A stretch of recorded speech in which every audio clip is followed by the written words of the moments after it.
ये बड़े बड़े अरबपति 8 लाख करोड़ रुपए डकार गए। कितना झूठा है रे तू।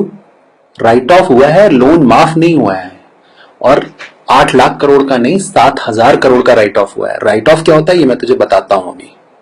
लोगों ने विजय माल्या का नाम सुना होगा, पता है विजय माल्या कौन है?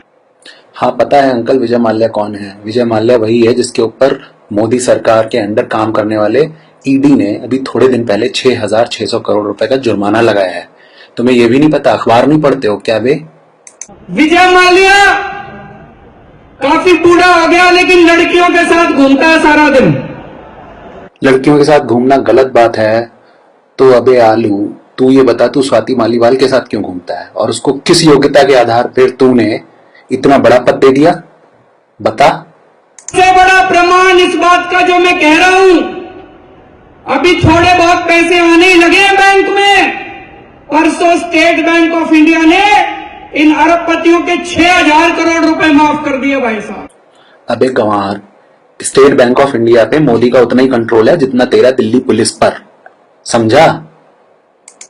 और ये न्यूज परसों की नहीं है, ये न्यूज है 30 जून की। और ये लोन माफ नहीं हुआ है, ऋण माफ नहीं हुआ है, ये हुआ है राइट ऑफ। राइट ऑफ का मतलब होता है कि जो लोन बैंक रिकवर नहीं कर पा रही है उसको अपने घाटे के रूप में दिखा दे, और जिससे कि जो उस पर टैक्स लायबिलिटी बनती है वो कम हो जाए। इसका मतलब ये नहीं होता कि बैंक जो है वो लोन को रिकवर करने की कोशिश नहीं करेगी। अगर ऐसा होता तो ईडी 6,600 करोड़ का जुर्माना विजय माल्या पर नहीं लगाती। लेकिन तुम तो ठहरे गंवार, तुम्हें तो इतनी बुद्धि है नहीं। हमारे 100 विवाद हो सकते हैं, लेकिन एक चीज तो मैं भी सोचा करता था कि मोदी जी ईमानदार हैं। अबे कब तुम उसको ईमानदार समझते थे? 2012 में गुजरात इलेक्शन हुआ था जब मोदी मुख्यमंत्री पद के लिए लड़ रहे थे।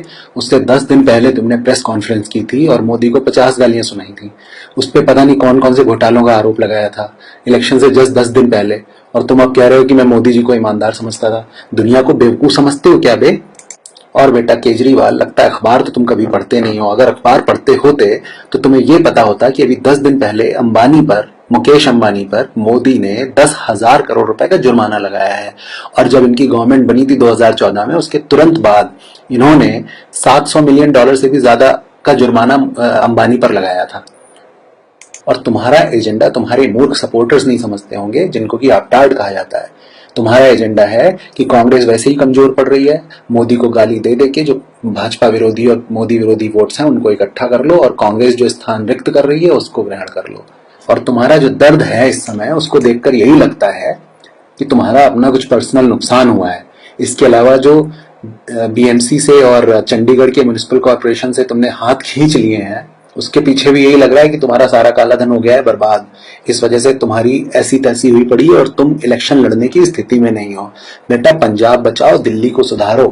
पूरी भारत पे नजर रखोगे तो कुछ नहीं मिलेगा।